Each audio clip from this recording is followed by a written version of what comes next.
Ba la la la la, lots of fees are piling up for merchants this season. Can the Credit Card Competition Act bring relief? Hello, and welcome back to Beyond the Bill Number, the podcast where we dive into the bills that matter, the debates behind them, and why you, yes, you, should care. I'm your host, Stephen, and I'm joined today on this festive episode by the ever-curious Sarah. It is that time of year, and when you've bought way too many gifts, you might have maxed out your holiday cheer and your credit cards.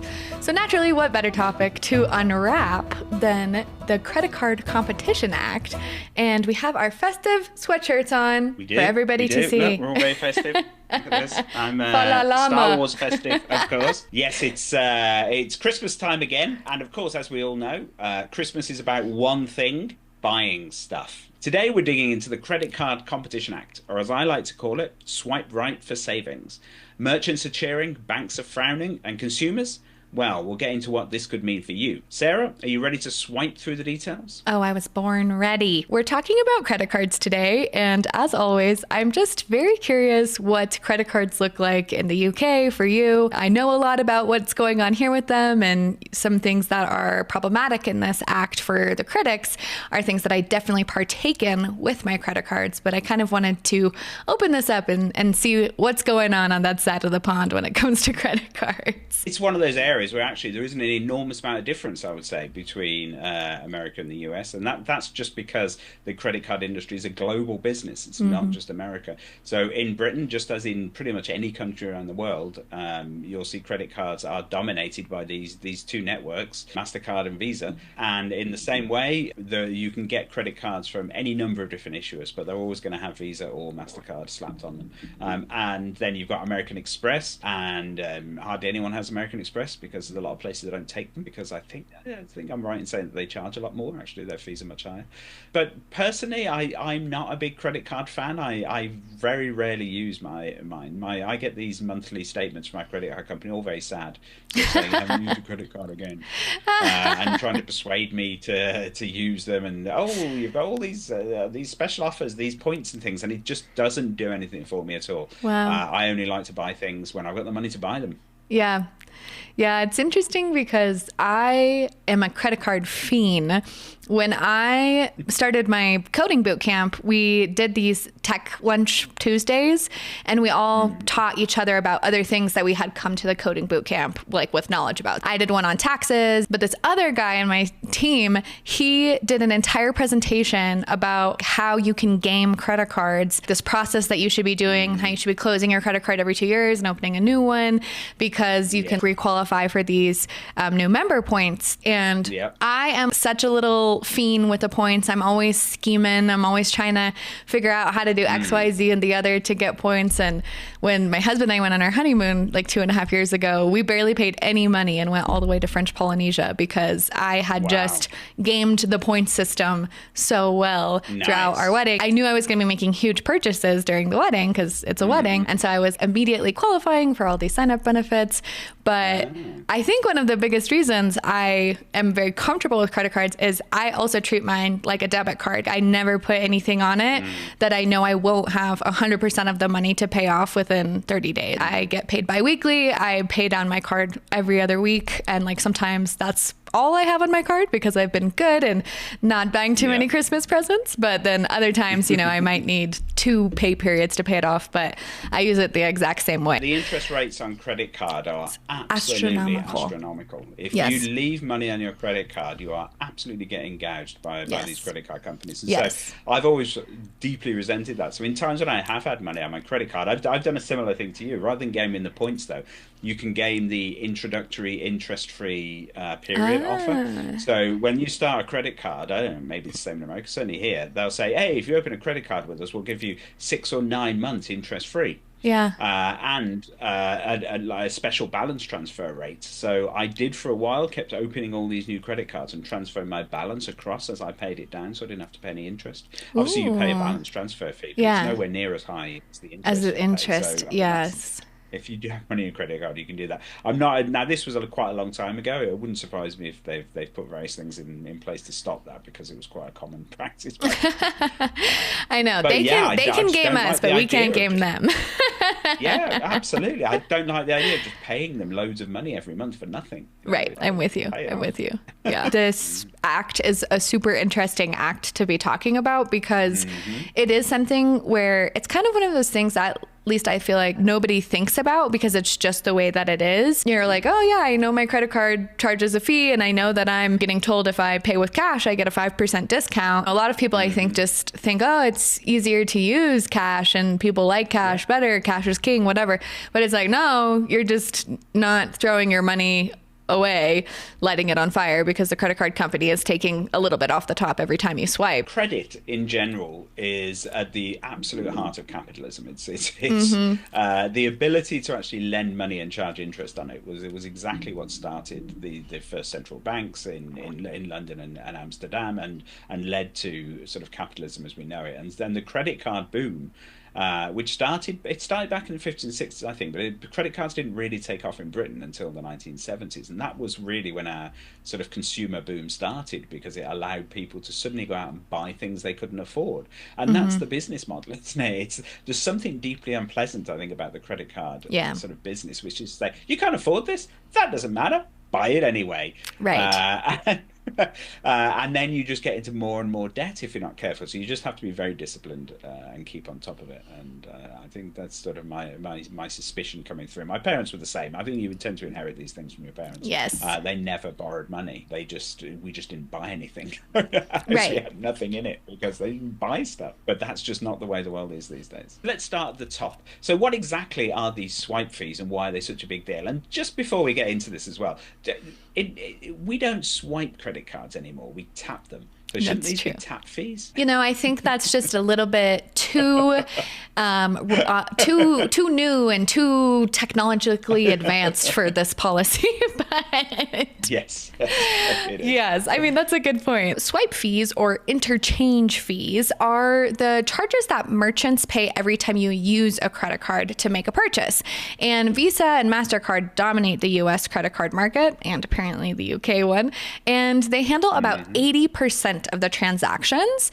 And for interest, American Express is next at about 10% and then Discover's at about 7%.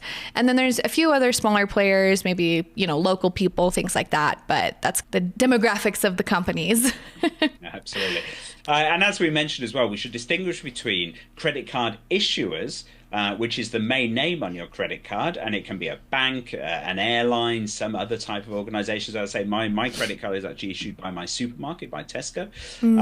And the credit card networks are the ones that actually manage the transactions and do all the business. And it's the networks that we're talking about here, which is the smaller symbol on your credit card, which will almost certainly be either Visa or MasterCard. And another little interesting fact that I discovered, while Amex and Discover will only issue their own credit cards, so if you've got an American Express card, it will always be issued by American Express and nobody else. Visa and MasterCard don't actually do that at all. So you'll never have a credit card that is a Visa credit card. It will always be issued by some other bank or some other organization. That's right. I just got a Marriott Visa. And then the swipe fees are also set by these big networks. And although a portion of the revenue does go to the issuing bank, it mostly goes to these networks that keep them up and running. So Visa and MasterCard are the only ones largely calling the shots on these fees because they do have such market dominance. And they do the thing where they can kind of be issued by anyone. They usually fall between 1.5 and 3% per transaction. That seems like a small amount, right? But think about this. If you're a small business owner and you're selling $50 sweaters all month long, 3% on every single sale really starts to add up quickly. Yeah, it absolutely does, doesn't it? So small business in particular will have really, really tight margins. So an extra 3%, or certainly if these go up by 1% or whatever, then that will really, really hit their business and can make the difference between a business being profitable and loss making. And so these small businesses are really getting squeezed. And obviously they have no choice in this as well. So they either have to eat the cost or pass it on to us. Hello, higher prices. or cash-only discounts. So swipe fees are a pain, especially for businesses, and that's where this bill, the Credit Card Competition Act, comes in, right? So what's it trying to do? You've got it. So the Credit Card Competition Act, or CCCA, says that, hey, big banks, let's break up this swipe fee party. And it targets these banks with over 100 billion in assets. So, the really big guys. And it says that their credit cards need to have 2 unaffiliated payment networks. So instead of your credit card being locked into Visa's network, you could also do it on Discover or Amex or even a smaller competitor. That way, merchants can choose within the payment network based off the lowest fees or the best terms, which ultimately will save businesses or you money if the businesses are passing on the cost to you. Absolutely interesting. So it's like a forced dating game for credit card networks, which should result in more competition, which, as we hope, the competition will drive down fees. And supporters say that it's already worked for debit cards, right? Exactly. So back in 2010, the Durbin Amendment did something really similar for debit card transactions and required this 2-network situation. And the result is that merchants saved billions of dollars annually. And this type of stuff we see even with our telephony networks. So when you send a text message, there's different kinds of networks that you can send it over. It might be the big names like AT&T or T-Mobile, but also there's really small telephony businesses all around the US, especially in kind of rural areas. And they charge different fractions of a penny for transmitting your data. And people will choose the cheapest route for each one. So they make the most money off of, the base that they're charging you. Absolutely. So, well, it certainly sounds like a win for businesses then, if there's more competition and if these fees come down. Right again, Stephen. Supporters love this bill because it could lower fees and save merchants money and break up this Visa MasterCard duopoly. But small businesses in particular could really see some good relief. And this is maybe something where they could reinvest in their business or even lower prices to customers and get some money back into their wallets. But what about the other side of the coin? I'm guessing that not everybody's on board with the bill. First, there's rewards problems, or things that I like. So a lot of these cashback offers or airline miles are funded by these swipe fees. And if the fees go down, the banks may cut back on rewards. And that means, fewer free flights to grandma's house for Christmas. But something that a lot of people don't understand is a lot of these costs are passed to the buyer. So these points that you're getting, you're actually paying for. You're just paying the credit card company every time you use it. And then they're like, okay, here's a little zhuzh on the top for you. Absolutely. So obviously some people will benefit more, won't they? So people such as yourself who uses a lot of these points and really games them, you're probably getting a greater benefit from your points than the extra money you're spending. But for a lot of people who aren't interested in points and don't use them, they're obviously paying for your free holidays. Mm-hmm. Well, we're all paying the fees on the top. Yes.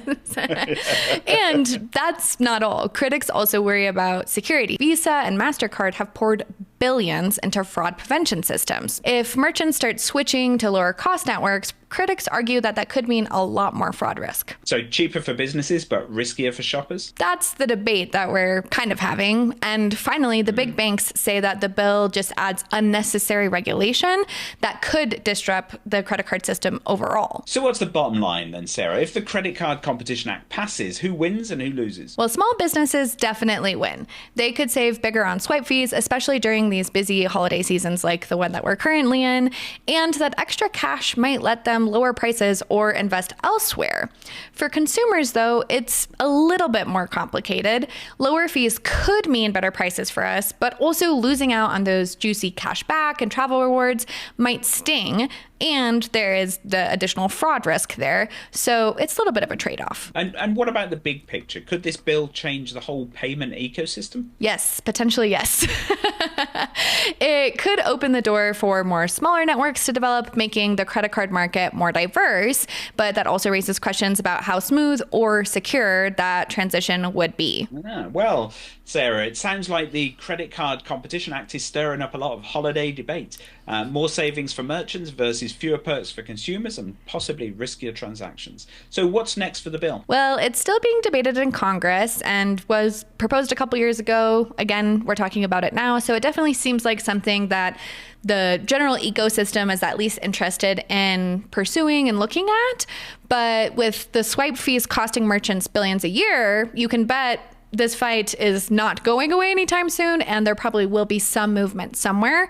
And whether you're on the team that's, I want to lower fees, or you're on the team that's, hey, I need to book that trip to Bora Bora, leave me alone, it's one that we're really going to be keeping an eye on. Absolutely. And to wrap up this episode, just like those last-minute holiday gifts, remember, the next time you swipe that card, there's a whole lot of legislation behind that tiny beep. Well said, Stephen. Thank you so much for tuning into Beyond the Bill Number. Stay merry, stay informed, and we'll see you next time. Happy holidays, everybody.